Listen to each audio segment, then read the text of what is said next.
Islam ṣe tó fi ba àgbáyé àti ilẹ̀ Yorùbá jẹ́? Islam ni ò jẹ́ kí àgbáyé ní lọ síwájú bá àgbáyé ṣe wà yìí. Ilẹ̀ Yorùbá, Áfíríkà, Islam ló jà ní lọ síwájú.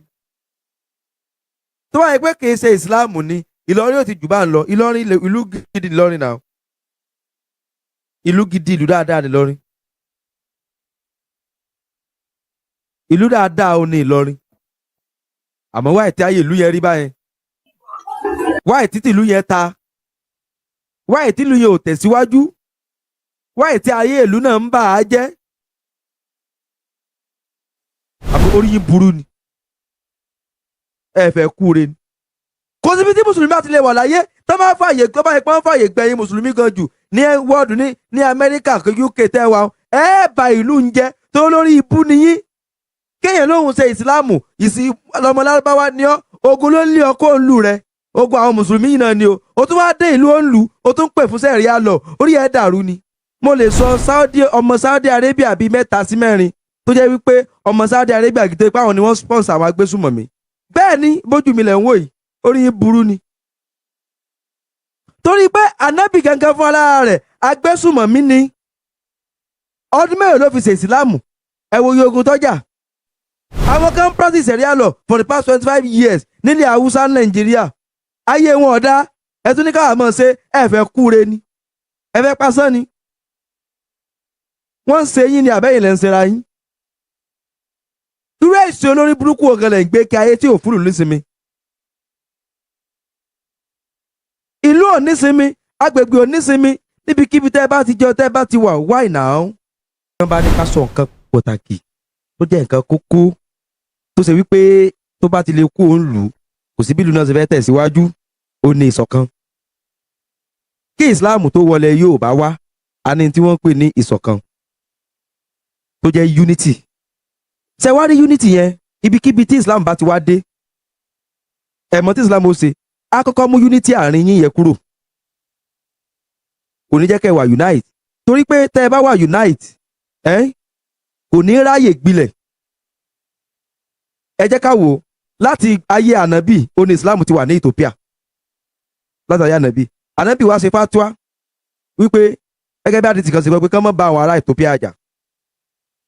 Sẹ́mọ̀ kí wọ́n padà bá àwọn ará Ethiopia jà. Ní ló lead sí civil war ní Ethiopia ní 15th century tó ń jà fún almost is it not 13 years àbí kankan náà fi jà ní Ethiopia. Ẹ lọ wo Sudan lónìí. Sudan ń ja ogun. Mo tó wá fẹ́ mú kankan wá fún yín lónìí. Saudi Arabia tẹ́ bá lọ gbogbo àwọn terrorist tí ń dá agbésùmọ̀mí lẹ̀ nílùú pátápátá ẹ rí ọmọ Saudi Arabia pa àwọn ni wọ́n mọ̀ sponsor wọn.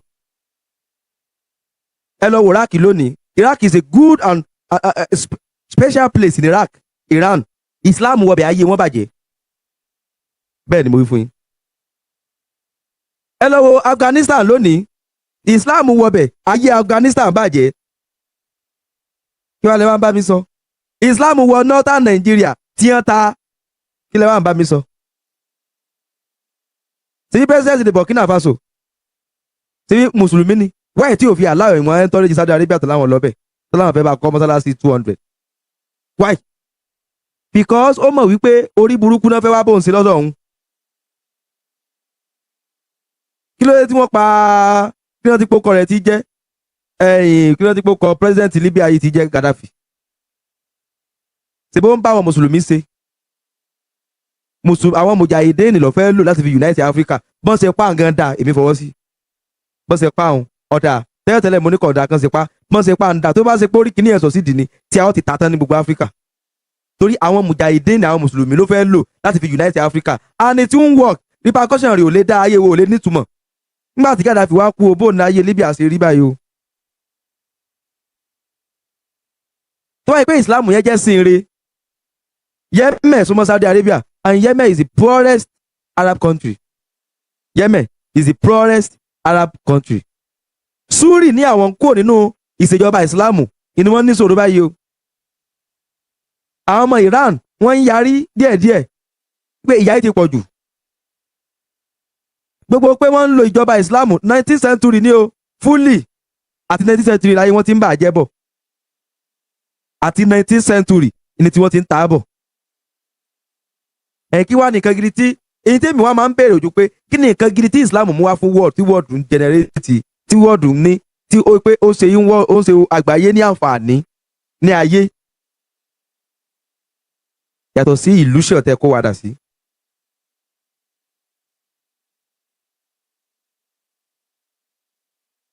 yàtọ̀ sí òṣì tẹ́ kó wa dà sí. yàtọ̀ sí àgbákàn tẹ́ kó wa dà sí. ẹ bá wa sọ nǹkan márùn péré tí ayé ń generate tí ayé ń rí èrè ẹ̀ lára Islam pé gbogbo ayé ó jẹ́ mùsùlùmí o ó jẹ́ mùsùlùmí o tá à ń generate pé ayé ń rí èrè tá à ń rí èrè ẹ̀ jẹ lára Islam pé Islam ló mú wá inú Quran láti rí tá a dẹ̀ ń rí èrè ẹ̀ jẹ pé ó ń benefit ó ń ṣe èrè fún gbogbo ayé. ẹ bá wa mú jáde kò sí nàún làwọn àǹtara wa jẹ sí. kí là ń tara wa jẹ sí? kí ni special thing tó jẹ́ nǹkan dáadáa tó jẹ́ nǹkan gidi dáadáa nǹkan àwàmọ́ àgbọ́mọ́ lè lọ àgbọ́ padà sẹ́yìn àgbọ́ ṣe nǹkan dáadáa ní nǹkan yìí tí Islam mú wá sí world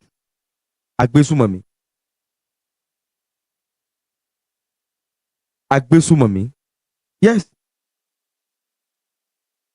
agbésùmọ̀mí ẹ lọ gbogbo àwọn agbésùmọ̀mí láyé pátá àwọn lẹ́bà ń bẹ̀ yes àwọn lẹ́bà bá ń bẹ̀ kí la wá ń dara wa láàmú sí kí là ń tara wa jẹ sí kí là ń tara wa jẹ sí kí là ń dóra wa ń tan sí. gbogbo tẹ́yìn kíní burúkú ìtẹ́lẹ̀ gbé wá tẹ́yìn ti pa sẹ́yìn mùsùlùmí òfò yìí torí wèrè nìyí torí tẹ́yìn bá jẹ́ nítorí ẹ̀ pé tẹ́yìn ò tí ìyá wèrè rí tẹ́yìn ò tí ìyá wèrè tẹ́yìn ò tí ìkú nílà káì rí ó kọ́kọ́ wò pé kíni ìmúwá tó jẹ́ kan dáadáa ṣé kí ìsìláàmù tó dé ẹ fún wa rẹ́kọ́ọ̀dù bí tá a ti ń jàjàjà kó akátá tá a ti parí ẹ̀ bọ̀rọ̀ ìsìláàmù ló mú àjàkú akátá wálẹ̀ Yorùbá ó dẹ̀ sì mú wá lọ ó dẹ̀ sì ń gbé ìjàjàkú akátá yìí wá lọ tó fi wípé ẹ wo ìjà Aláàfin Ọ̀yọ́ ti sìn tí wọ́n ń ta òun sí Ọ̀nìrìsà ta ló dálẹ̀ mùsùlùmí almarufu àti ìjà Aláàfin báyìí o kọ́ni mọ́ ṣe kinní kan mọ́ o ẹni tó dálẹ̀ mùsùlùmí kọ́ni yẹn ni àbò orí yín burú ni ẹ fẹ́ kú re ni kò síbi tí mùsùlùmí àti lè wà láyé tó máa fààyè gbẹ̀yìn mùsùlùmí gan jù ní wọ́ọ̀dù ní Amẹ́ríkà UK tẹ́wàá ẹ bá ìlú ń jẹ tó lórí ibú nìyí kéèyàn lóhùn ṣe ìsìláàmù ọmọ lárúbáwá ni ọ́ ogun ló ń lé ọkọ òǹlù rẹ ogun àwọn mùsùlùmí yìí náà ni o tún wá dé ìlú òǹlù o tún pè fún sẹ́ẹ̀rí àlọ́ orí ẹ̀ dàrú ni orí ẹ̀ yí ni sẹ́ẹ̀kan renu kò síbi tẹ́ ẹ lè dé ẹ̀ sàdàbẹ̀rù náà ni tọ́lọ́ ti yín kọjá Sunday Dagboru Monday ọmọ àdúgbò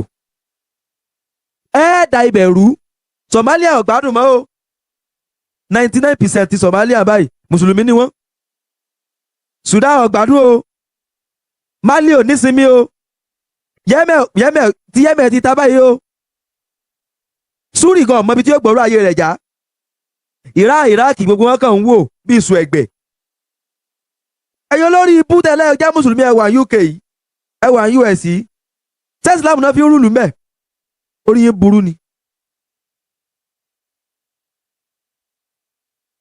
ṣé ìsìláàmù ni wọ́n fi ń rúlù ní àwọn kọ́ńtírì tẹ́lẹ̀ wà yìí ṣé ṣẹ̀ríà law ni wọ́n ń lò ní panel ní house of assembly wọn. no now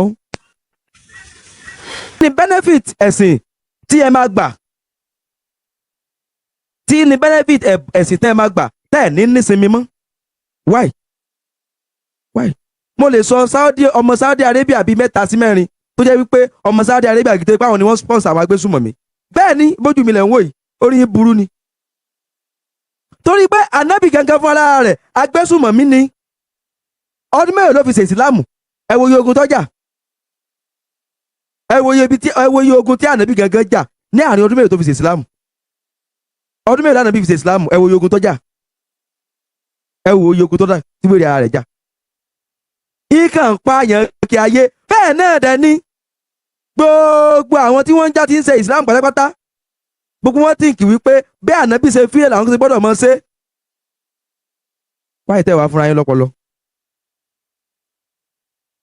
ṣé bí àwọn wèrè tí wọ́n pera wọn ní ọmọ àràbù wèrè yìí tí wọ́n wà láwọn ìlú western world káàkiri ayé yìí why tó tún fi ń bẹ̀rẹ̀ fún sẹ́ẹ̀ríà lọ nílùú tó gbà yín lọ́wọ́ tó gbà yín lẹ́sẹ̀ ṣé bí ayé òtún yín láǹbí tẹ́ ẹ wà ilẹ̀ fi lọ́ọ́bẹ̀ tó ní yín ọ̀bà wá burú tẹ́ bá yẹ pé ẹ ti ya wèrè tẹ́ bá yẹ pé ẹ pasán kí lẹ tún lọ ṣe nílùú olùmọ̀ béèrè sẹ́ẹ̀ríà lọ nílùú olù the same thing àwọn olórí ibú rẹ̀ tó ń bẹ̀rẹ̀ ní Nàìjíríà nílẹ̀ Yorùbá àwọn kan practice sẹ́ẹ̀ríà lọ for the past 25 years nílẹ̀ Haúsá Nàìjíríà ayé wọn ọ̀dá ẹ tún ní káwá mọ̀ ṣe ẹ fẹ́ kúure ni ẹ fẹ́ pasán ni wọ́n ń ṣe yín ni àbẹ́yìn lẹ́ ń ṣera yín irú èsì olórí burúkú ọ̀gẹ̀lẹ̀ ìgbé kí ayé tí ò fúlù nísinmi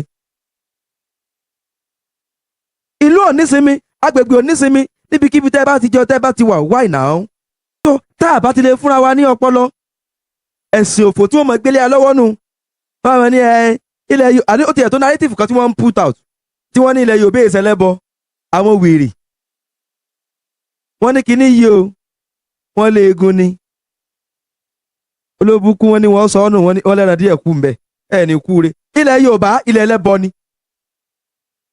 bẹ́ẹ̀ ni kò dẹ̀ sílẹ̀ tó wà láyé pátápátá tí èsì ilẹ̀ ẹlẹ́bọ ilẹ̀ ẹbọ ni ẹ kú ilẹ̀ ẹ kú tó bá yá yín ẹ kọrí sí Pakistan ẹ kọrí sí Afghanistan láti lọ́mọ lògbèsè ayé yín bẹ̀ bẹ́ẹ̀ lórí yín burú ẹ ní làákàyè ni ẹ̀yin ò kí ń lo ọpọlọ ti yín ni àbẹ́yìn kan máa ń sọ̀rọ̀ sẹ́mi pé wéèrè ló ń ṣe ìsìláàmù ló tọ́ sa torí téèyàn bá gbádùn tọpọlọ ẹ pé tí ò sí bẹ̀ǹdẹ́kì bí ìyá afẹ́lá kò gbọ́dọ̀ mọ́ ṣe ìsìláàmù pẹ̀lú gbogbo tí ń jáde nínú ìsìláàmù yìí. ẹkú iṣẹ́ takuntakun òṣìṣẹ́ gbogbo yín ṣe ẹgbẹ́ tẹ̀ ń jí àwọn ọ̀dọ́ wa sùn tẹ̀ ń sọ yìí sí ọpọlọ wọn sódà kan lè mọ̀ wípé ẹ̀sìn tó ń ṣe ẹ̀sìn tí ń fáwà sẹ́yìn ni ṣe rí tèmi lérò ní pé màá fi English kún Yorùbá mi díẹ̀díẹ̀ a nídìí láti wà political conscious káwa náà darapọ̀ mọ́sẹ̀lú tá a bá lè gbàgbára lọ́wọ́ àwọn lórí burúkú yìí ṣe mọ̀ ipá gidi náà fi gbé ẹ̀sìn mùsùlùmí wá ìyẹn lé àwọn baba ńlá wa lọ́wọ́ agídí yẹn náà làwọn náà lò láti gbà lọ́wọ́ àwọn èèyàn wa nígbà tá a bá gba imagine ṣe kó yẹ pé gómìnà Ọ̀yọ́ state oníṣẹ̀ṣe ni tí wọ́n ń ṣe recruitment jẹ́ gbogbo àwọn tó recruit ní civil servant oníṣẹ̀ṣe gbogbo bá a ṣe máa gba agbára díẹ̀díẹ̀ tó yẹ pé a wà múlu àti ó dà yẹ pé àwa láwà já àṣekọ́ṣe understand a máa ṣe nǹkan òwúrú yẹ pé ọ̀pọ̀lọpọ̀ yẹ pé ń ṣiṣẹ́ mùsùlùmí kìrìsìtẹ́nì gbogbo àwọn ò fi lẹ̀ naturally bí wọn ò fi lẹ̀ lẹ́rọ̀ wọn ò fi lẹ̀ lágídí because agídí làwọn arábù gbé Islam wọ Áfíríkà nígbà tán gbé wọ Egypt wọ́n pa àwọn ará dúdú Egypt nígbà yẹn wọ́n pa kó pa ìwọ tó bá ṣe Islam ìsìdá kan pa tàbí kan sọ di olóṣó kan mọ́ bá sùn tàbí kó dẹrú so tí gbogbo àná tábà yóò ṣèlú yóò rí ilé ìran àjẹ́ndà wa lọ́wọ́. So nǹkan tí mo kàn fẹ́ sọ nìyẹn ká darapọ̀ mọ́sẹ̀lú ká gbàgbára lọ́wọ́ àwọn olórí burúkú tó ń darí wa yẹn àtàwọn báńdẹ̀rẹ̀dẹ̀ tí ṣe tábà tiẹ̀ ti gbàgbára gan irú àwọn báńdẹ̀rẹ̀dẹ̀ pẹ́ tó ń jókòó mùsùlùmí ẹ̀wọ́rú ọbọ̀ Ọ̀yọ́ ń pèrè ní Akeem abikini wèrè ń pèrè gbogbo àwọn olórí burúkú tó yẹ kí tán fà wá sẹ́yìn nìyẹn òjọba òǹjókòó arábù sọlọpọlọ èèyàn gidi nìyẹn ọpọlọ rí oyè rí o sọ fún ọ wípé ọkọ tí mò ń jẹ yìí kò sópa bínibí o sì lọ Canada o ní international exposure o face discrimination racism ọpọlọ ìwà sọ fún ọ pé kò change ọkọ rẹ kò lákínwá pé wáyé pé ọkọ táwọn bàbá ńlá rẹ tán sọ ọ́nù gbàpá náà gbọ́ ìwọ tó wá lajú o lè change ọkọ ẹ kó lákìmù kó mọ pẹrẹ ládéwálé àbákàkà Adétúndé àbí kinní kan so ká ní mi ní gómìnà Ọ̀yọ́ ni n ti jọ wèrè dànù n ti fún condition ni change ọkọ ẹ kó ní ìsídá yìí change ọ ni mo wá remove you gbogbo tí ń fà wá sẹ́yìn nìyẹn tí ń fà sẹ́yìn pọ̀ agídí lálò láfi tún lù wá ṣe láfi gba àwọn èèyàn wa kúrò lọ́wọ́ oko ẹrú ìsìláàmù ń burú sí ni àti láwọn ẹ̀yà wa kan nílọrin ní ìṣẹ̀tà ń pera wọn ní Yorùbá Fúlàní ara àwọn lórí ibú tí wọ́n fẹ́ tán fẹ́ balẹ̀ Yorùbá jẹ́nu kí ni ìtumọ̀ Yorùbá Fúlàní jẹ́ pé ọ̀pọ̀lọpọ̀ wọn nísìnyí gan ní ìsìn wọ́n ti ń join terrorist group tí ń bẹ nílọrin ara àwọn tí wọ́n lò tí wọ́n fi máa dá wa lálẹ̀ tí wọ́n fi impose sharia law sí ní gbogbo ilẹ̀ south west nìyẹn so ká darapọ̀ mọ́ sẹ́lù bá pretend pé Islam ni wá tí wọ́n fi dìbò fún wa ní ẹgbẹ́ tá a bá wọlé a wà show true colour wa bóyá yẹn láṣẹ àbá pretend bí Muslim kan àpọ̀ so ẹni tó bá sì jáde tó fẹ́ gbàpò tí ìbò tó bá sọ pé oníṣẹ̀ṣe lòun olórí ibú wọn ò ní dìbò fún àwọn tí wọ́n bá dìbò fún gan wọn ò ní tó nǹkan so bóyá wa no pretend ni ká fi dókè àbálẹ̀ ti dókè ká dí pẹ̀lú àwọn olórí burúkú tó fi bẹ̀rẹ̀ lọ́tọ̀ọ́rí àwọn ọba yẹn gbogbo civil service wa ká clear it out ká cleanse it away from all these olórí burúkú àwọn Christian Muslim nàdàdàn yẹ pé new recruitment tí ó bá máa ṣẹlẹ̀ ní civil service ní orílẹ̀ ní state kọ̀ọ̀kan ní south west kó máa jẹ́ pé àwọn tó ń jó níṣẹ̀ṣe náà háyà purely ká gbàgbára bá ti gbàgbára ó ti tán ìyẹn la nídìí tó bá ṣe plan bóyá èèyàn kan ní orí ilẹ̀ láfàdìde tá a support ẹ̀ financially gbogbo everything bá fi gbàgbára bá ti gbàgbára yẹn ẹ̀mí bílífù pé Ọlọ́run máa gbọ́ ẹ̀ kó ọgbà àwọn alágbà ọgbà àwọn ọba dandan àwọn elite dandan yẹn ẹ máa yanjú wọn ní wọn lẹ ní ìdí Ghana ṣe rí ní tí Ghana fi dà tó fi dà yìí discipline ni ló wọn bẹ̀rẹ̀ látòkè ní tó àwọn lẹ́fín ṣe scapegoat táwa náà ṣe nìyẹn so ẹja darapọ̀ mọ́ sẹ́lù tí mo fẹ́ wí ojú bá ń lọ kí n má máa repeat ọ̀rọ̀ mi ẹ ṣe ẹ kú iṣẹ́ takuntakun Ọlọ́run máa ràn yín lọ́wọ́. ok ẹ ṣeun ẹ̀yin náà lè tọ̀dọ̀ tí yín náà bẹ̀rẹ̀ ẹ darapọ̀ mọ́ sẹ́lù á support yín.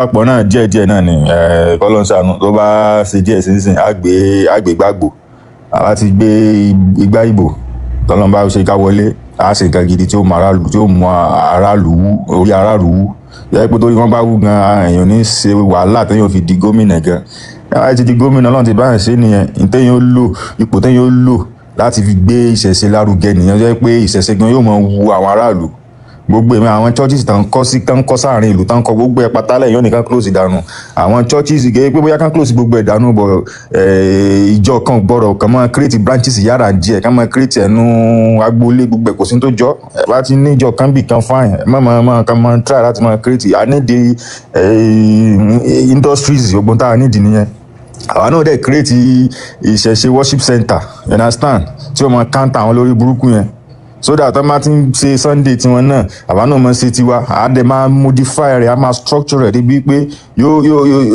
yóò mórí wú tó yẹ pé yóò wu àwọn èèyàn gan láti láwọn fẹ́ darapọ̀ mọ́ ìṣẹ̀ṣe tẹ̀lé àwọn babaláwo wa yẹn náà àá ṣe tó jẹ́ pé àá ṣe policy kan jẹ́ pé ẹni tí ó jẹ́ babaláwo gbọ́dọ̀ jẹ́ license babaláwo kò kàn ní jẹ́ pé anybody kan ní right láti di babaláwo so àwọn babaláwo yẹn náà á máa orientate wọn wípé gbogbo tó bá jọ mọ́ oṣólẹ̀ gbogbo nǹkan báyẹn ẹ codify rẹ̀ ẹ má fi hàn àwọn ọ̀dọ́ wa ẹ má fi hàn anybody tí tó bá jọ mọ́ pé àwọn babaláwo kan náà ń bá ìṣẹ̀ṣe jẹ́ ọ̀pọ̀lọpọ̀ babaláwo ló dáa ṣùgbọ́n àwọn kọ̀ọ̀kan wà tán bá ìṣẹ̀ṣe jẹ́ tó yẹ yín sìn jẹ́ pé gbogbo àwọn èèyàn sìn èèyàn ó fún wọn ní orientation tuntun á dẹ̀ fún wọn license àwọn original babaláwo so that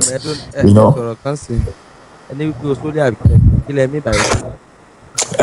ṣe rí àwọn tá ń ṣe oògùn owó gbogbo nǹkan yẹn ó láwọn àfáà randanrandan kan àtàwọn babaláwo kọ̀ọ̀kan kan tá ń dọ́gbọ́n bá ṣẹ̀ṣẹ̀ jẹ́ pé làwọn kìrìsìtẹ́nì àwọn mùsùlùmí náà ń lò náà fún wọn pé ìṣẹ̀ṣe kò dé rí bẹ́ẹ̀ tó yẹ ọ̀pọ̀lọpọ̀ babaláwo ló dá bọ̀ àwọn kọ̀dọ̀rọ̀ sí kan wà jẹ́ pé wọ́n ń ṣe àwọn ìwà bàjẹ́ tó fi ń dọ́gbọ́n bá ìṣẹ̀ṣe lójú jẹ́ so yẹn tí mo gẹ̀fẹ́ sọ nìyẹn kò síbi tí ìwà bàjẹ́ ò sí so àwọn babaláwo yẹn náà a gbọ́dọ̀ fún wọn lórí orientation tuntun kárẹ́ mọ́ àwọn babaláwo tá a ní kò ní jẹ́ pé anybody kan lọ sọ pé òun fẹ́ di babaláwo pé èmi náà babaláwo ni nínú kò sí tó jọ wọ́n gbọ́dọ̀ ní association tí wọ́n ti association wọn ṣùgbọ́n ìjọba gbọ́dọ̀ mọ́ fún wọn license láti fi practice as a babaláwo tí kíní bá ti wà tí regulation bá wà so yẹ yín sìn gbogbo tí regulation bá wà tá a rẹ̀ modify ìṣẹ̀ṣe dáadáa náà so yẹn ṣe táwọn náà ní ibi tá a ti máa sàn gbogbo ẹ̀ ẹ rí i pé Islam kò ní value mọ́ lójú àwọn èèyàn wa Islam naturally ní Islam ó fi ilẹ̀ wálẹ̀ àti Christianity naturally náà ní ó fi ilẹ̀ wálẹ̀ tàbá yìí ti gba agbára tá a ti gba gbogbo ẹ̀ tá à ń fara wa sókè ó ti tán àwa la borí àwa náà láti borí lágbára Ọlọ́run ẹ ṣé. Mr. Abdulwahab kí lẹ ń kọ sí comment section kò yé mi o. Mami ẹ bá wa power tap o èmi nìkan mú power tap látàárọ̀ ẹjọ bá wa power tap. ṣé mo lè béèrè. ok ṣé tẹ́ ẹ kọ́ nìyẹn.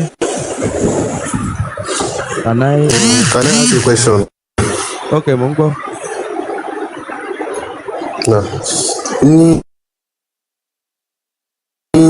mo ti wà ní platform nísìnyí ó ti pẹ́ imagine pé gbogbo topic tẹ́ sábà máa ń ṣe even though say element in the name of Islam ṣé nǹkan tí ẹ fẹ́ ṣe ká àbí ẹ fẹ́ condemn kan láti jẹ́ pé kí títí yín gbilẹ̀. mi ì gbọ́n tẹ́ ẹ wí nẹ́tíwọ́ọ̀kì yín ò dáa.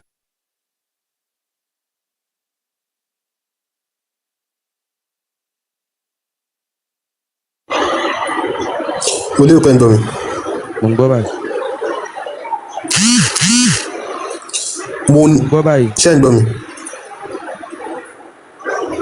mo ní ṣé ẹ̀ ń ṣàì láti jẹ́ ká mọ ẹwà tí ń bẹ nínú ìṣẹ̀ṣe ni àbí ẹ wish láti jẹ́ pé Islam ò ní yes exist mọ́ because àwọn èèyàn fẹ́ dàgbọ́n mi lójú ṣé ẹ fẹ́ ṣáà láti pè wá lọ sí di ìṣẹ̀ṣe wa pé àwọn kan táwọn bàbá wa ń ṣe ni àbí problem yín gangan ni pé Islam tí exist yẹn fẹ́ kó exist mọ́ nítorí. bó ṣe pé nẹ́tíwọ́ọ̀kì yín ti à ń ṣe ségesège àwọn àdáyé lò. àkọ́kọ́ ìbéèrè méjì ni ìṣẹ̀ṣe àṣà àti ìṣe wa gbọ́dọ̀ gbòòrò sí Islam gbọ́dọ̀ parẹ́ ńlẹ̀ káàrọ̀ ìjìrì pátápátá. ṣé Yorùbá mi yé yín ìṣẹ̀ṣe wa gbọ́dọ̀ gbòòrò Islam gbọ́dọ̀ padà síbi tán ti gbé wá. àgbẹ̀yìn Islam gbọ́dọ̀ padà síbi tán ti gbé wá. ìṣẹ̀ṣe wa gbọ́dọ̀ gbòòrò Islam gbọ́dọ̀ padà ìsìn mùsùlùmí. kí ni tí n bá ní ṣèbéèrè kí ni àwọn nǹkan tí ẹ lérò pé disadvantages Islam nílẹ̀ Yorùbá gan. yọ̀dà fún mi sọ pé kó má parẹ́. nẹ́tíwọ́ọ̀kì yìí náà nìṣòro tí mo ní bọ̀ gbọ́ yìí. kí láǹfààní tóun ti rí lára Islam. ló ṣàní kankan tí mú wá tá a fi wo pé kíní yìí àfẹ́. no mo béèrè ni ẹ dá mi lóhùn béèrè mi tán kẹbi mi ní kẹfẹ di mi. ibi tí Islam bá ti lè wọ̀ kẹ́gbọ́n mi báyìí ibi tí Islam bá ti lè wọ̀ torí wípé Islam wà pẹ̀lú culture and tradition kẹ́gbọ́n mi ibi tí wọ́n ti gbé wá ibi tó bá ti lè wọ̀ ó gbọ́dọ̀ divide gbogbo ìlú yẹn kó ba ìlú yẹn jẹ́ pátá kó rọ́ndà ìlú yẹn délẹ̀gbọ̀n láti lè jẹ́ pé ó lè bá a kékeré ó lè bá a gbòòrò so Islam àti àṣà àti ṣe ìlú tó bá ti wọ̀ á ba ìṣọ̀kan ìlú yẹn á bàjẹ́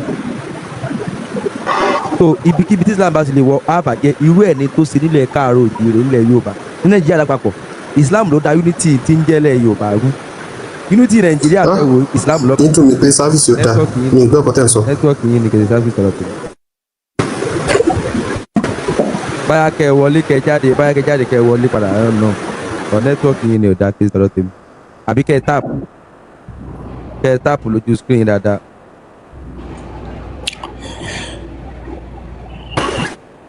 fẹ́ gbọ́ mi báyà bí.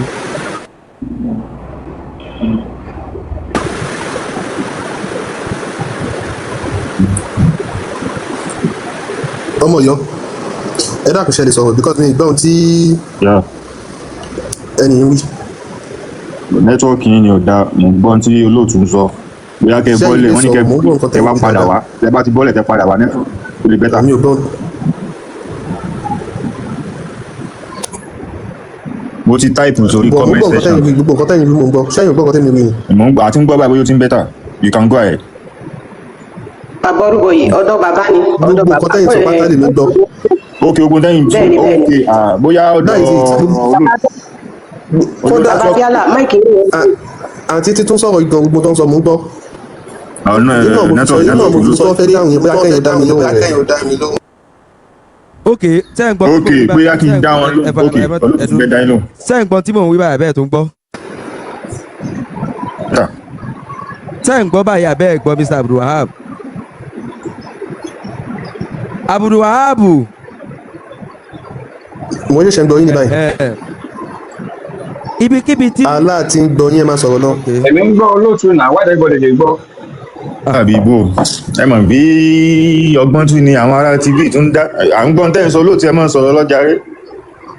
so ìtí mò ń sọ fún yín ojú wípé tẹ́rí ìsìláàmù ó gbọ́dọ̀ wọgbó torí ibikíbi tí ìsìláàmù bá ti lè wọ̀ tẹ́ ń gbọ́ mi báyìí bàbá mi ibikíbi tí ìsìláàmù bá ti lè wọ̀ wọ́n máa ba ibẹ̀ jẹ́ ìṣọ̀kan ìlú yóò bàjẹ́ tẹ́ ń gbọ́ mi báyìí ìṣọ̀kan ìlú náà yóò bàjẹ́ fún àpẹẹrẹ ni wípé. gbogbo tẹ̀sán mo ń gbẹ́ go ahead.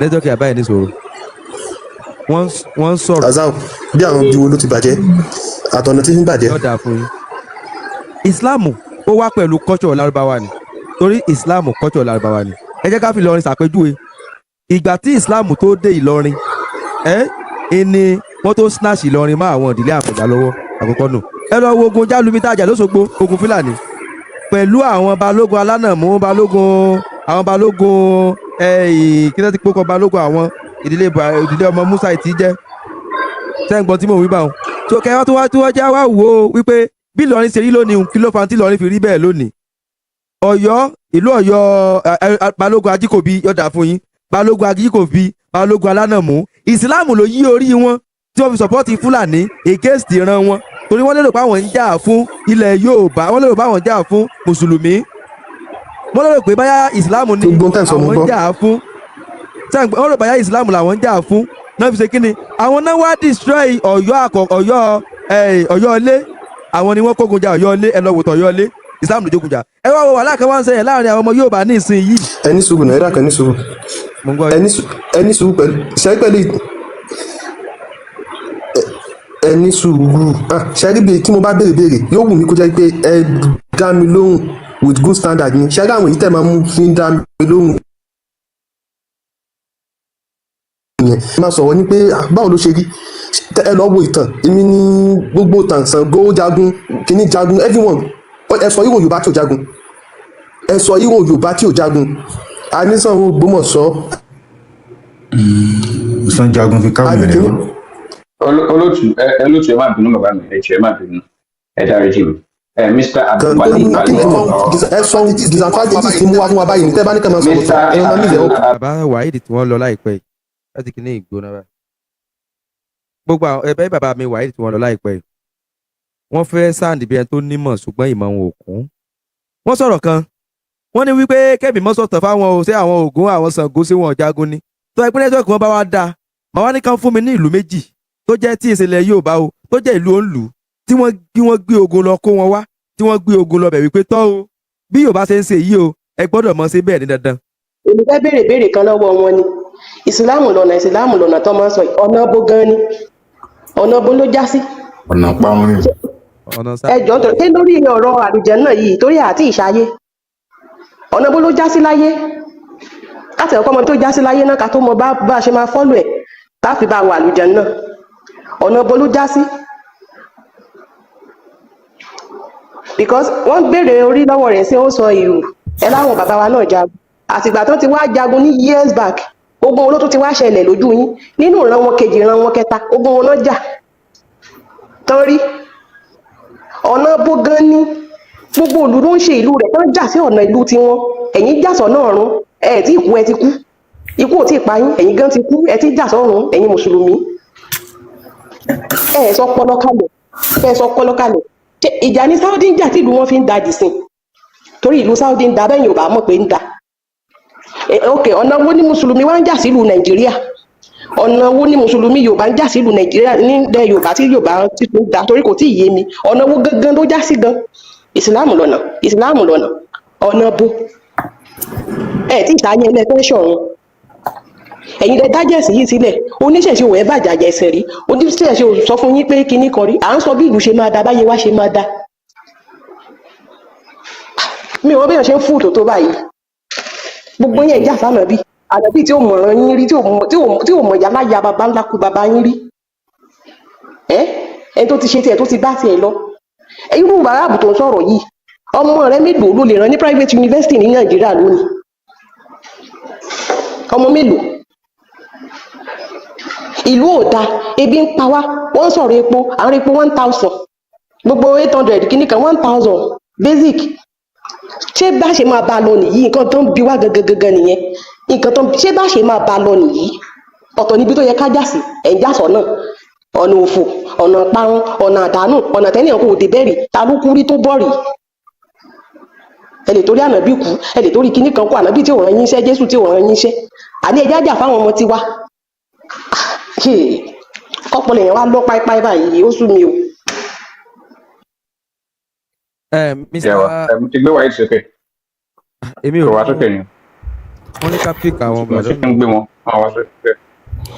ṣe mo wà ní program kan mo wá gbọ́ bí professor kan ṣe ń sọ̀rọ̀ tẹ́bá professor yẹn ṣe ń defend Islam Yorùbá dẹ̀lẹ́ ni ìrù wọn á wò pé indoctrination ní agbára gan-an nítorí fi mú èwo professor kó má lè dánú rò ẹ̀rí báwọn ará bíi wọ́n ti fi agídí sọ àwọn baba ńlá wa di wọ́n ti fi Islam gbé wọ́n ti fi agídí gbé Islam wà pẹ̀lú ogun agídí ẹ̀ làwọn náà láti gbà lọ́wọ́ àwọn èèyàn wa Ọlọ́run because indoctrination yẹn gbígbà pé ó ti wà nínú bloodstream ni nínú bloodstream because these are simple logic ẹ̀rí tí Islam ń ṣe káàkiri everywhere ní Turkey Istanbul used to be a Christian country lónìí ó ti di Christian city wọ́n gbà lọ́wọ́ àwọn Greek ni wọ́n sì sọ di Islamic city gbogbo Turkey ní ó ti di Islamic city even Iran àwọn Iranian yẹn wò kí n ṣe Muslim tẹ́lẹ̀ àwọn few Islamists náà lọ sí Iran lọ kọ́ńkà àwọn òní olónìí Iran ní ó ti di Islamic country same with Afghanistan àwọn Taliban tán lọ Afghanistan wọn ò ju 5,000 lọ tán lọ gbógun bá àwọn ará Afghanistan. ṣé àwọn Ṣàngó jagun sáwọn kìnnìkan jagun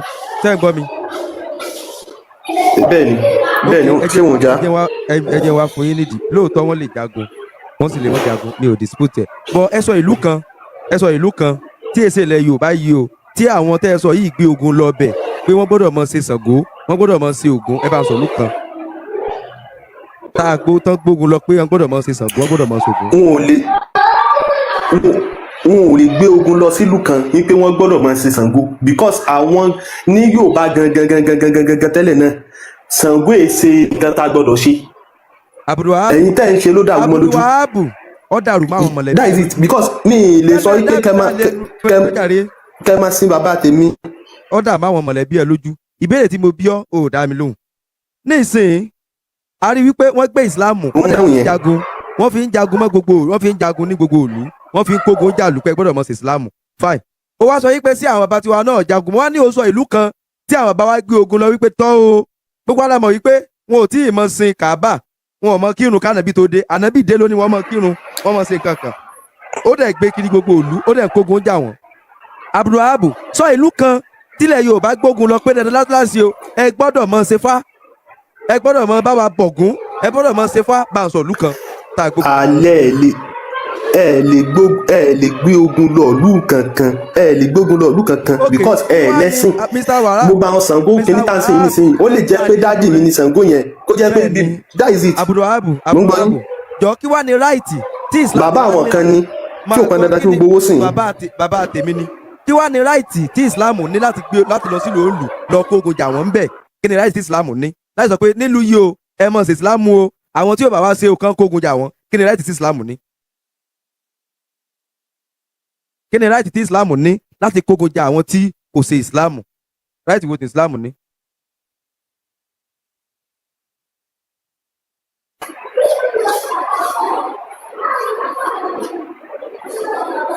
ṣé ń gbọ́ mi báyìí.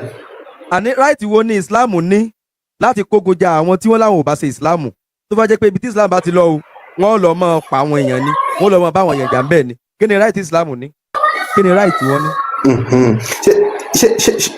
ṣé ní sọ ráìtì yẹn fún yín ṣé ọ̀rọ̀ tẹ́ ń sọ sọ̀rọ̀ pẹ́sẹ̀ntì ni àbí ọ̀rọ̀ history lẹ́fẹ́ ká sọ. ok ṣé ráìtì tí wọ́n ní nígbà yẹn àbí tìsín. ẹ máa gbọ́ ṣé ọ̀rọ̀ tó wà nù. tó bá jẹ́ pé history lẹ́ sọ èmi náà bá question tó fi jẹ́ pé. nẹ́tíwọ̀kì yìí ò di ìṣòro tí mo ní báyìí. ọ̀rọ̀ tó wà nù Kùránì ṣé ọ̀rọ̀ tó ń bẹ̀yìn ti sin yìí wí ni àbí Mo ń gbọ́ ọ̀rọ̀ yín. àjọ ní bá wí. mò ń gbọ́ yín.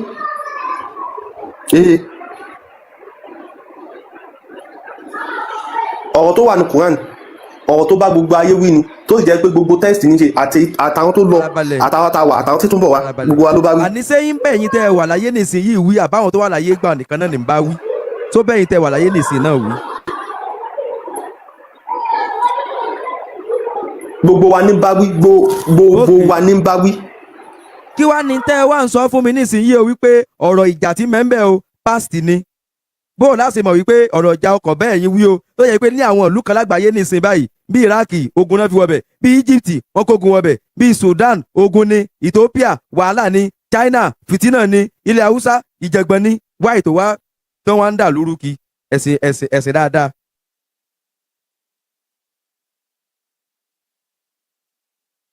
tí Islam ṣe tó fi ba àgbáyé àti ilẹ̀ Yorùbá jẹ́ Islam ni ò jẹ́ kí àgbáyé nílọ síwájú bá àgbáyé ṣe wà yìí ilẹ̀ Yorùbá Áfíríkà Islam ló jà nílọ síwájú tó wáyé pé kìí ṣe Islam ni Ìlọrin ò ti jù bá ń lọ Ìlọrin ìlú gidi Ìlọrin náà ìlú gidi ìlú dáadáa ní Ìlọrin ìlú dáadáa ò ní Ìlọrin àmọ́ wáyé tí ayé ìlú yẹn rí báyẹn wáyé títí ìlú yẹn ta wáyé tí ìlú yẹn ò tẹ̀síwájú wáyé tí ayé ìlú náà ń bà á jẹ́.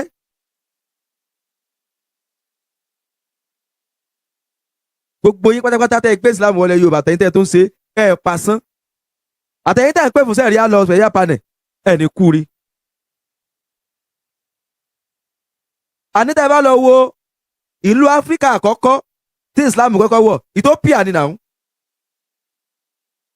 ìgbà tí ànábì ń sá tó dá wàhálà lẹ́nu sí Mẹ́kà tó dá wàhálà lẹ́nu Mẹ́kà mẹ́un tó di pé wọ́n fẹ́ pa wèrè dànù wọ́n lé wèrè ọ̀fẹ́ orí ẹ̀ burú ni kò fẹ́ dáa fún ọ̀fẹ́ kúre ni ló ń rán àwọn ọmọlẹ́yìn rẹ̀ lọ sí Ethiopia.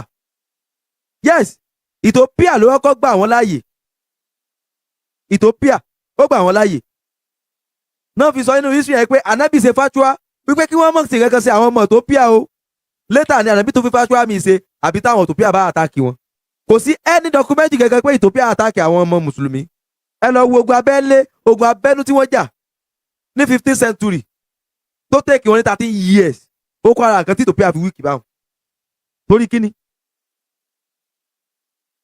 wọ́n pe ogun náà ní Adal war ni wọ́n porúkọ ogun 13 years 11 months 1 week iná fi jà ogun ọdún 13 oṣù 11 ọ̀sẹ̀ kan gbáko iná fi jà ogun longest war ní Ethiopia Islam ló dálẹ̀ kò fẹ́ dáa fún yín ni. orí yín bàjẹ́ ni tá lẹ́sìn òfò tẹ́ ń gbé kiri ayé. ẹnì kan máa dá wà lẹ́lẹ́kẹ́ gbogbo àgbà ńlá ayé ò ní nísinmi orí yín burú ni.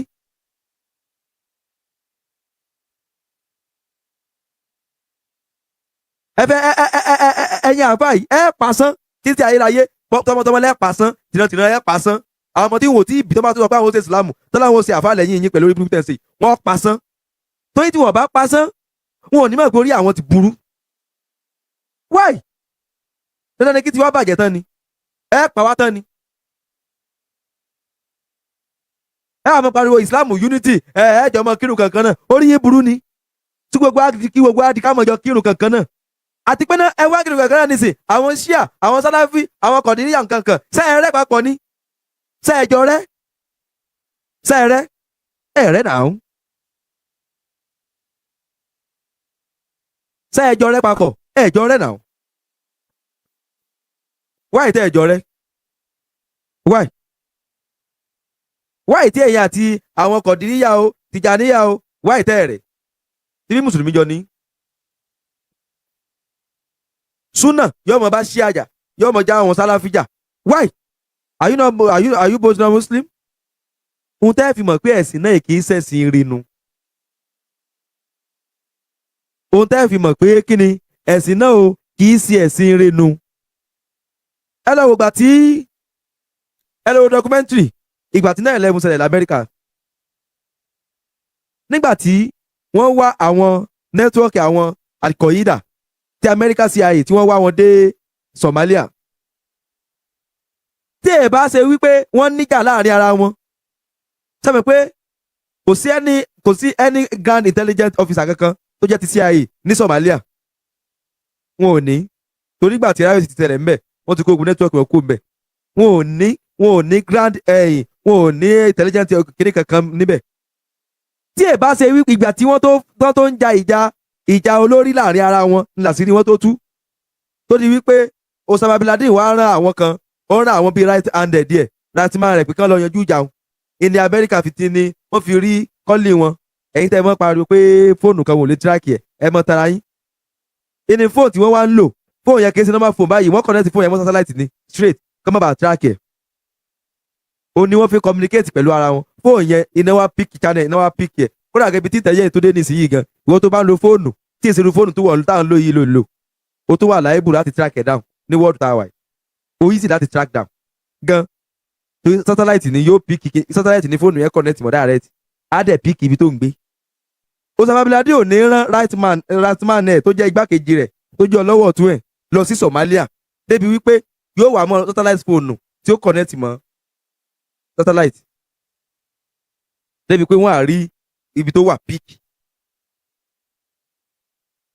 eléyìí tó jẹ́ nẹ́tíwọ́ọ̀kì Osama bin Laden tó wà ní Pakistan náà torí wípé ìjà ń ṣẹlẹ̀ láàrin àwọn èèyàn wọn ń wá olórí láàrin wọn ìjà ń ṣẹlẹ̀ wọ́n ní Shia wọ́n ní Sunna kankan àwọn Shia ń bá Sunna jà wípé àwa alájò lórí ó ní ẹ tó jẹ́ olórí àwọn nẹ́tíwọ́ọ̀kì yẹn ṣáìdì yẹn ń ló fi gbéra kúrò nílé kò fẹ́ ló fi gbé ara kúrò nílé lọ síbẹ̀ gbígbéra kúrò tó gbéra kúrò nílé lọ síbẹ̀ ó wá mú fóònù tó satellite phone ìlú ló wá mú lọ́wọ́ ní kọ́ wọlé láàrin ọ̀nà kọ́ tó wọlé láàrin ọ̀nà kò gbé ó kù díẹ̀ kò débi tí ń lọ kọ́ yẹn tó wọlé kò tún gbé àwọn ń tẹ̀lé tó rántí tíráàkì fóònù yẹn wọ́n fọ́lọ́ ẹ̀ tú satellite sẹ́wọ̀n pé wọ́n ti ń sàtì picture rẹ̀ wọ́n ti mọ ibi tó wọ́n ti rí ó ti identify rẹ̀ ipò ní face facial àbí facial wọ́n sì pé ó ti identify rẹ̀ pò ní wọ́n tẹ̀lé wọ́n mọ̀ ṣùgbọ́n wọn ò mọ actual location ibi tó wà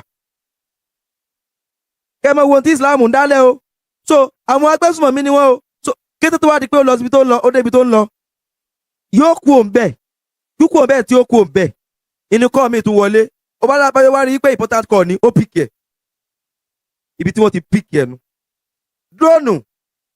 drone ẹ lọ wo first drone attack ti Amẹ́ríkà ẹ̀yà mi múlẹ̀ kàmú kíyín ẹ káàárọ̀ first drone attack ti Amẹ́ríkà kọ́kọ́ sí orí ẹ̀ wọ́n tó yẹ kó test ẹ̀ kí drone gbé nǹkan lọ́wọ́ kó sì mú yẹn pù ẹ lọ wò after 9/11 ni wọ́n sì kíní ibẹ̀ ni wọ́n ti test ẹ̀.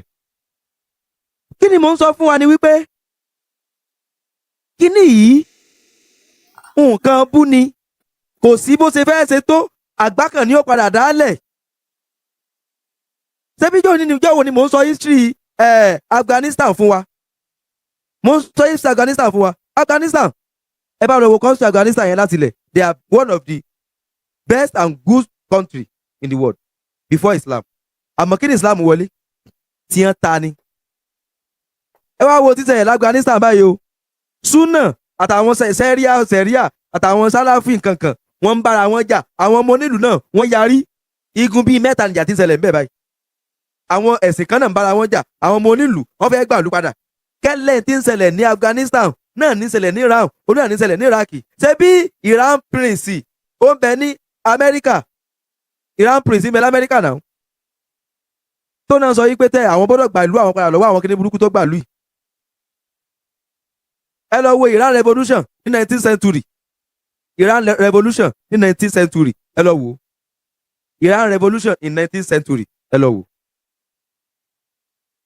ṣebí tí ìlú bá gbádùn tí ìlú dáa síbí kò tiẹ̀ ní sípà ń lu jìbìtì gan débi téèyàn mọ tẹ̀kì yọmọ gbáyàn jìbìtì yọmọ bá yé àwọn kan jẹ́. ṣé lè kú kan sí yín kì í sí bàbá mi Ọláwùmí jẹ tẹ́ ẹ bá wo àwọn tí ń ṣe nǹkan fún àwọn ọmọ yahoo yìí ju àwọn àfáà yìí ni mo fọlọ́ ń búra wọ́n tún máa fi yan gan wípé ọmọ báyìí o àwọn làáfáà rẹ̀ yahoo ní í ṣe o yahoo ní í ṣe o wọ́n mọ̀ pé yahoo ní í ṣe o ọsẹ ọmọ yahoo ọwọ́ àfáà ni wà tó kí la wá ń sọ ọsẹ ọmọ yahoo ń bẹ lọ́wọ́ àfáà ẹ lọ wò ó 99% àwọn àfáà àwọn ni wọ́n ṣe bá ọmọ yahoo àwọn ni tẹ bá ra àfáà kan tó ra mọ́tò ní ìsìn mo fọ Olódùmarè búra sí ọmọ yahoo lọ́ra fún ìdí owó ọmọ yahoo ló fi ra mọ́tò ọmọ yahoo tó ṣiṣẹ́ fún tíyẹn gbowó ni ló fún lówó tó fi ra mọ́tò. ọmọ yahoo ni ń bọ́ wọn. ìsìláàmù nu o, ẹ̀sìn nu o, ẹ̀sìn òtítọ́ nu o, ẹ̀sìn ire nu o. ní ìta sì ń rí nínú kùránì kan wípé ànábì ò fi gbà ànímọ̀ káyà kùránì kan lánàá. bàbá mi kan wà bíbí tá a jọ ń ṣe àjàrò lórí àwọn àyà kùránì kan lánàá. a sọ̀rọ̀ almost 3 hours. àwa ń yẹ àwọn chapter kùránì kan wò. ànábì wa sọ ọ́nù chapter kùránì kan. ó ní Allah sọ wípé ẹ lọ fún àwọn tó ní gold àti silver o. ẹ lọ sọ fún wọn wípé wọn ó jóná lálejò náà tí wọn bá kó gold àti silver o káwọn á lò fún ojú ọ̀nà ìsìlámù. máa gbẹdọ náà ṣé aláwù ń tọrọ ni àbí tálàwọ bàbá mọ tọrọ èwo làbúrò mọ sọ wípé àwọn tó ní àwọn nǹkan yìí o nǹkan àlùmọ́ọ́nì o tí wọn bá lò fún ìsìlámù o wọn ó jóná lálejò náà. ó dà kí mo kọ chapter Kùránì yẹn lẹ̀ as in I was like aláwù mọ̀ ń tọrọ mọ̀ nù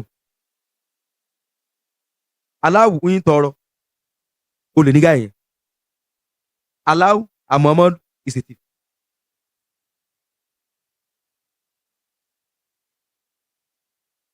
torí ṣe bí aláwù ìnípa rẹ̀ ká gbogbo nǹkan láyé wáì tó tún lè mọ ọkùn tọrọ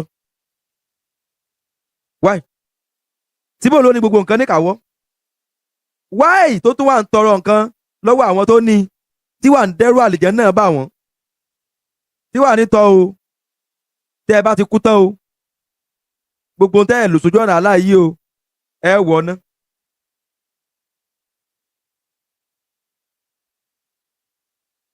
Quran chapter 9 verse 34. O believers, indeed, many rabbis and mock consume people, wealth, wrongful, and hidden others from the way of Allah. Give good news of painful torment to those who add gold and silver and do not spread it in Allah's cause.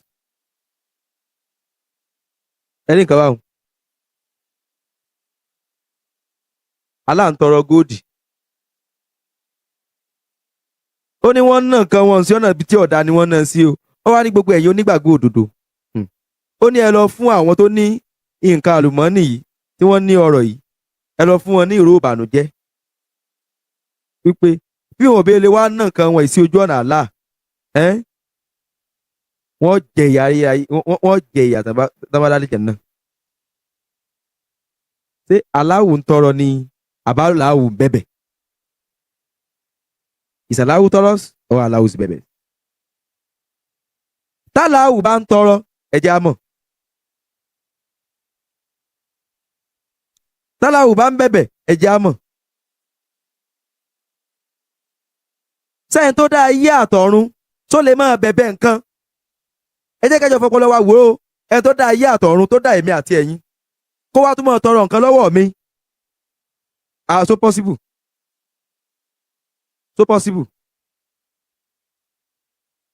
Kò possible now.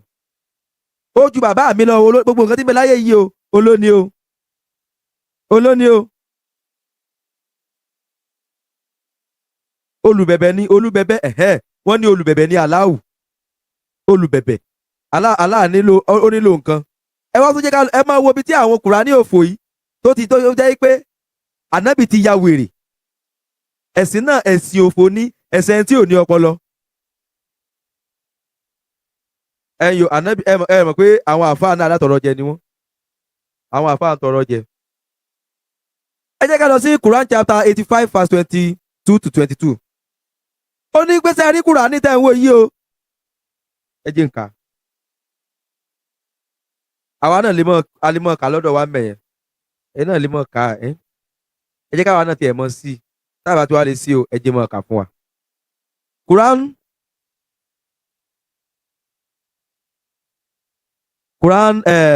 85 21 to 22. Kí ló sọ? Ó ní in fact this is a glorious Quran. Verse 22. Record in the preserved tablet. Ó ní sẹ́ẹ̀ rí ìwé yìí o Kùránì tẹ́ ń wo yìí o. Nǹkan tó ṣe wípé nǹkan dáadáa ni o tí wọ́n dẹ̀ ṣe lọ́jọ́ dáadáa tí ò sí nǹkan tó lè ṣe. tí kò sí nǹkan kan tó lè tamper pẹ̀lú ẹ̀, kò sẹ́ni nǹkan tó lè mú pé báyà wọ́n lè ọ̀rọ̀ inú ẹ̀ lè yí ọ̀rọ̀ inú rẹ̀ ò lè yí, ìyẹn Kùránì. Ẹ wá jẹ́ ká wá lọ sí Quran chapter 19 verse 67. Quran 19:67. Quran 19:67. Does your people not remember that we created them before when they were nothing? Ó ní ṣe ó lẹ́yìn Mùsùlùmí. Aláwù ní sọ̀rọ̀ yẹn o. Látẹnu Muhammadu. Aláwù ní ẹ̀yin Mùsùlùmí. Ó ní burú ni. Ẹ mọ̀ pé nígbà tí èmi Aláwù dá yín, ẹ jẹ́ nǹkan kan nígbà tí mo dá yín. Ẹni ìyà ni yín. Quran 19:67 bẹ́ẹ̀ ni. Ó ní sẹ́yìn mọ̀ pé ẹ jẹ́ nǹkan kan nígbà tí mo dá yín. Káì ọmọ àlè ni yín. Èmi mo dá yín nígbà tí ẹ jẹ́ nǹkan kan. Ìyẹn ni wípé ó lòun dá yín láti inú nǹkan tí kò sí. Ó ní òun create yín from nothing, inú tí kò sí lòun ti dá yín. Ìyẹn ni pé nǹkan tí a lè rí tí ó exist. We created you from nothing. Ìyẹn ni pé a dá yín nínú nǹkan tí ò sí nǹkan kan tí ò sí. Ẹ wá mọ̀ gbọ́ o, ẹ mọ̀ gbọ́ Aláwù o, ẹ tún mọ̀ gbọ́ ibi tálà ti wá sí òsì o. Ẹ wá ká lọ sí Quran 15:26. Ẹ jẹ́ lọ sí Quran 15:26. Allah wa mú ẹ lẹ́ẹ̀mí bí. Ó ní indeed we created man from sounding cloud, mode from black mud. Allah ti lóhùn dá yín nínú nǹkan tí kò sí o tẹ́lẹ̀tẹ́lẹ̀ o. Allah wa mú ẹ lẹ́ẹ̀yọjọ́ kan ọkàn jí ni. Ó wá ní Jùbìlì kí ló fẹ́? Jùbìlì ní ìfẹ́ kankan. Ó ní Jùbìlì bá a sọ fún Muhammadu.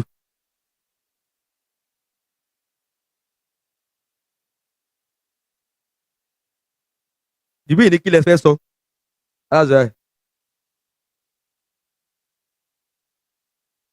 Jùbìlì ní kí lẹ fẹ́ wí?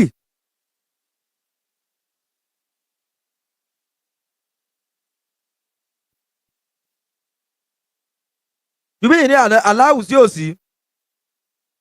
Aláwù arẹ́rìn. Sọ ọmọ gbé inú amọ̀ ni mo ti dá gbogbo àwọn èèyàn tí mo dá. Jùbìlì ní ṣé kọ́ ẹ lo amọ̀? Amọ̀ gbà náà amọ̀ mo lò. Ṣùgbọ́n tí wọn ò wá lè béèrè lọ́wọ́ Aláwù ni pé Aláwù ó ní wípé ó dá wọn nínú nǹkan tí kò sí. We show that nǹkan tá a lè rí, we created men from nothing. Ṣé ẹ mọ̀ pé ó ti lóun dá wọn nínú nǹkan tí kò sí? A rí ẹ̀rí wípé ànábì tó sọ Aláwù tó sọ wípé òun dá ẹ̀yin Mùsùlùmí. Òun fa àmọ̀dá yín. Ètàn ẹ tó bá jẹ́ ká lọ sí Quran chapter 3 verse 59. Quran 3:59.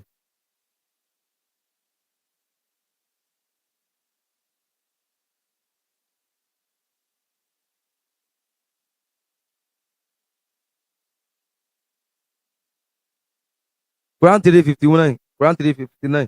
Kí ló sọ? Ṣé ẹ ti débẹ̀? Ó ní indeed the example of Jesus in the sight of Allah is like that of Adam. Ó ní sẹ́ẹ̀ rí o. Ó ní sẹ́ẹ̀ rí o. Ẹ tá lè fi ṣe àpèjúwe Jésù. Ó ní Ádámù. Because he created him from dust and said to him, be, and he was. Ó nítorí wípé ó dá Ádámù náà nínú kí la lè pe dọ́ọ̀sì náà, nínú eruku, nínú nǹkan bí ìdọ̀tí, nínú nǹkan bí eruku ni lòun fi dá Ádámù. Eruku. Àwọn Jùbìlì bá tún béèrè lọ́wọ́ Aláwù pé Aláwù tí bó lọ́ọ́ dá wọn ní inú amọ̀ láìpẹ́ yìí ni. Aláà ni aláàbáṣẹ́jú. Aláàbáṣẹ́jú. Mọ̀ ń tàn yín ni inú ibi tí mo ti dá yín gangan nu. Wọ́n ní àmọ́ ó bá sọ lọ sáyé lọ ibi bá tún sáyé lọ. Jùbìlì ò ní sẹ́ ó bá sáyé lọ bá Muhammadu. Aláwù ní inú dọ́ọ̀sì lòun ti dá yín o, inú nǹkan dọ̀tí, inú nǹkan ẹ̀gbin ni lòun ti dá yín o, sọ fún àwọn ọmọlẹ́yìn rẹ bẹ́ẹ̀. Ìyẹn ni wọ́n ń jẹ lọ́wọ́ o. Bá tún dijọ́ kan Aláwù bá tún dìde ẹ jẹ́ ká lọ wo Quran chapter 96 verse 2.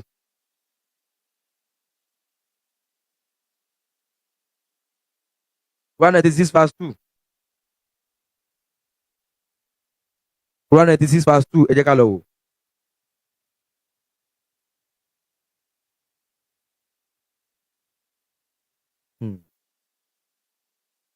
Ó ní ẹ mọ̀ gbọ́ o. Ṣé ẹ ti débẹ̀? Ó ní we created woman from cloud cloth. Ìgbà táwa lọ wò kí ni ìtumọ̀ kíní yìí ní àtúpalẹ̀ ìbò. Ọjẹ́ olóò tó dáhùn èèyàn nínú ẹ̀jẹ̀ tó ki, amọ̀, dusty, nothing. Obi tẹ́ ti rí wípé ànábì àti aláwò ìtọ́yàwó nù àmọ́nù o. Torí tí ànábì bá gbádùn kò ní mọ̀ sọ ọgbọ́n àrà tí ń sọ yìí. Ẹ mọ̀ pé wá jẹ́ ká wò ó tún lòun dá wọn nínú ẹ̀jẹ̀ tó ki. Ẹ jẹ́ ká kà á o ní Quran chapter 19 verse 64. Ó ní wípé òun dá wọn nínú nǹkan tí kò sí. Quran chapter 15 verse 26. Ó lòun dá wọn nínú amọ̀. Quran chapter 3 verse 59. Ó lòun dá wọn nínú nǹkan ìdọ̀tí àbí nǹkan bíi nǹkan ìdọ̀tí. Ní Quran chapter 9 26 verse 2. Ó lòun dá wọn nínú ẹ̀jẹ̀ tó ki. Ẹ wá jẹ́ ká lọ sí Quran 16 verse 4. Ẹ wá wo nǹkan o. Quran 16 verse 4. Only created woman from a sperm drop, then behold, they openly challenge him. Ó ní sẹ́ ẹ máa wo nǹkan o. Àwọn tó ń dá nínú àtọ̀ ni wọ́n wá ń bí òun léèrè béèrè báyìí o. Ẹ wá gbọ́, ṣé kìíní yìí ò kò takora wọn? Inú kí wá ní Allah fi wá dá yẹn gangan? That is the genesis of Allah creation o. Bádà ṣe dá ẹ̀yin mùsùlùmí nù o. Ẹ̀yin òpònú mùsùlùmí. Bádà ṣe dá yín nù ṣe sọ. Bí Allah ṣe dá yín nù, ẹ̀yin mùsùlùmí. Báyìí ni Allah ṣe dá yín. Kí la wà ń bá kiri ayé? Kí ló tẹ̀ ń sí òsì bí ẹra sẹ́wọ̀n lórí ìwé tí ò mọ́pọlọ kankan wá? Lórí ìwé tí ń ta akora wọn, ìwé tán kàn fi ń lu ọpọlọ yín lásán.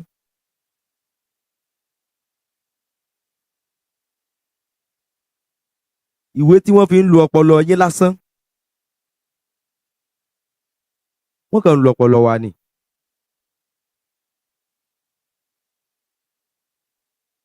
Torí tí wọ́n bá lu ọpọlọ wa, ẹ jẹ́ ká wò ó. Ìwọ ṣe lè gba irú àwọn nǹkan báyìí gbọ́. Kó jẹ́ pé tí wọ́n fi mọ̀ sí ayé ti ẹni based on this ìwé tí ń contradict ara wọn. Tá a lè dá àyàn láti inú amọ̀. Bí Kùránì ṣe sọ, ká tó wá dá láti inú dust, ká tó wá dá láti inú ẹ̀jẹ̀. Ẹ̀jẹ̀ láti dá àyàn ni àbí inú amọ̀ àbí inú nǹkan ìdọ̀tí àbí through sperm. Símẹ̀.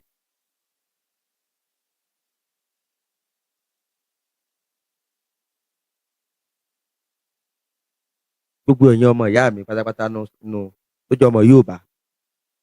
Ẹ jẹ́ á gbé ọpọlọ wa kalẹ̀. Ẹ jẹ́ á gbé ọpọlọ wa kalẹ̀. Ẹ má jẹ́ kán jẹ́ kí ọpọlọ wa yí tàn. Olórí burúkú làwọn arábí yìí. Ẹ̀sìn òfo wọn ń ṣe. Tá Kùránì bá lọ síwájú nìsín, yóò tún lọ ẹ̀yìn báyìí, yóò tún múrí lẹ́gbẹ̀ẹ́. Ó ń contradict ara ẹ̀ gangan. Yóò sọ pé bí ń bí, yóò tún lóun ò sọ pé bí, yóò tún ní sí ń bí, yóò lóun èsè sí. Why?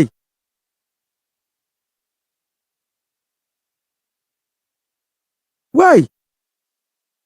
Ǹjẹ́ ó jẹ́ kẹ́ mọ̀ wípé ẹ tó dá ayé àti ọ̀run ò lè máa ṣe irú àwọn mistake, kò lè máa ṣe àwọn contradiction yìí? No! It's impossible láti ṣe. Kò possible láti ṣe irú nǹkan bẹ́ẹ̀.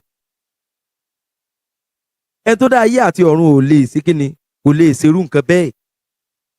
Olóò dá yẹn nínú ẹ̀jẹ̀, kò tún lè dá yẹn nínú nǹkan tí ó sì. Ó tún sọ ọ́nà ayé àkùrá nìkan sọ wípé tó òun dá ayé pẹ̀lú wí bẹ́ẹ̀ jẹ́ bẹ́ẹ̀, ó ní pé rí bẹ́ẹ̀ ó sì rí bẹ́ẹ̀. Àsẹ̀yìnwá àsẹ̀yìnbọ̀ aláwùpadà gbá kámú làwọn wèrè kó sì máa ṣe alhamdulillah for Islam. Alhamdulillah ìpàyé yín ti bàjẹ́. Yes. Alhamdulillah Rabbil alamin.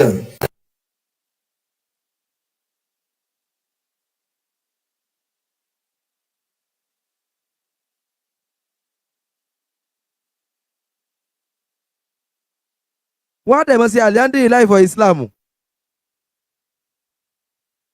Does that make sense? Ṣé yẹn mú ọpọlọ kankan wá láàrin mi àti yín kájọ wò? Wọ́n ti gbé wa ń gògó. Ọlọ́run bàbá gògó gidi.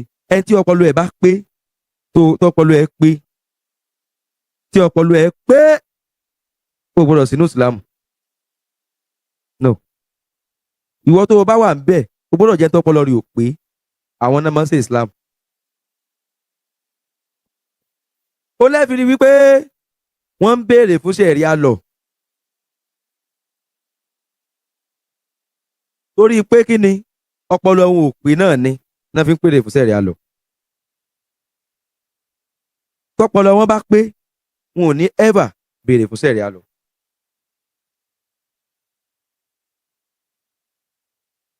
Torí ẹ kí wọ́n fi àwọn ìlú kọ̀ọ̀kan lágbàáyé tí wọ́n ti ń practice ṣẹ̀ríà panel tí wọ́n ti ń practice ṣẹ̀ríà law wípé kí ni conditions àwọn ìlú yìí wà.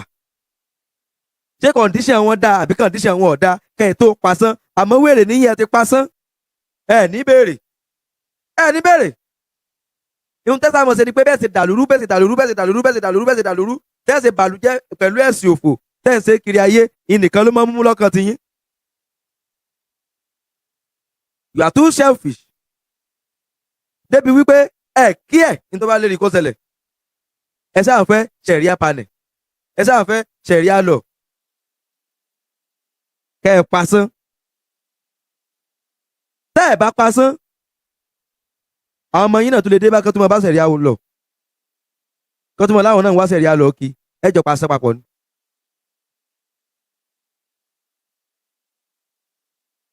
Ẹ wo àwọn contradiction tó easy láti figure out tó wà nú ẹ̀sìn tẹ́lẹ̀ ń ṣe.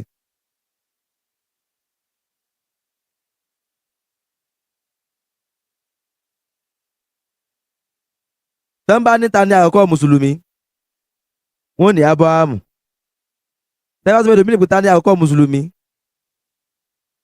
wọ́n ní Musa. Táwa ni mùsùlùmí àkọ́kọ́ gan.